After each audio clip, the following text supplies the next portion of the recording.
ICC women's world cup 2025 match 15 Sri Lanka vs New Zealand. இந்த particular match பார்த்தீங்கன்னா கொலம்போல தான் வந்து நடந்தது. ஆஃப்டர் ஃபர்ஸ்ட் இன்னிங்ஸ்க்கு அப்புறம் பார்த்தீங்கன்னா ரெயின் வந்ததுனால இந்த பர்டிகுலர் மேட்ச் வந்து அபண்டன்ட் ஆச்சு. ஸ்ரீலங்கா வந்து ஒரு நல்ல டோட்டல் வந்து போட்டிருந்தாங்க. ஃபர்ஸ்ட் இன்னிங்ஸில் 258 ரன்ஸ் வந்து அடிச்சிருந்தாங்க. நல்ல ஒரு ஆப்பர்ச்சுனிட்டி இந்த பர்டிகுலர் மேட்ச் வந்து ஸ்ரீலங்கா வின் பண்ணுறதுக்கு. டாப் ஆர்டரில் பார்த்தீங்கன்னா ஒரு சின்ன ஒரு சேஞ்ச் பண்ணியிருந்தாங்க.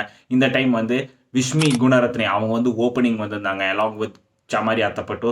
ஸோ அவங்க ரெண்டு பேரும் நல்ல ஒரு பார்ட்னர்ஷிப் வந்து பில்ட் பண்ணாங்க. விஷ்மி குணரத்னே பார்த்தீங்கன்னா ஒரு 40 ரன்ஸ், தென் கேப்டன் சமாரி அத்தப்பட்டு பார்த்தீங்கன்னா ஒரு சூப்பரான ஒரு 50 ரன்ஸ் வந்து அடிச்சிருந்தாங்க. ஒன் டவுனில் தான் பார்த்தீங்கன்னா ஹாசினி பெரேரா வந்திருந்தாங்க. ஸோ அவங்க வந்து ஒரு 40 ரன்ஸ். தென் ஃபினிஷிங்கில் பார்த்தீங்கன்னா டி சில்வா ஒரு சரியான ஒரு batting performance, 50 runs, over 190 strike ரேட்டில் வந்து விளாண்டாங்க. நியூசிலாண்டோட பவுலிங்ல இருந்து எடுத்துட்டோம்னா சோஃபி டெவைன் இந்த டைம் வந்து பவுலிங்கில் நல்ல ஒரு பர்ஃபார்மன்ஸ், அவங்க வந்து ஒரு 3 விக்கெட்ஸ் வந்து எடுத்திருந்தாங்க.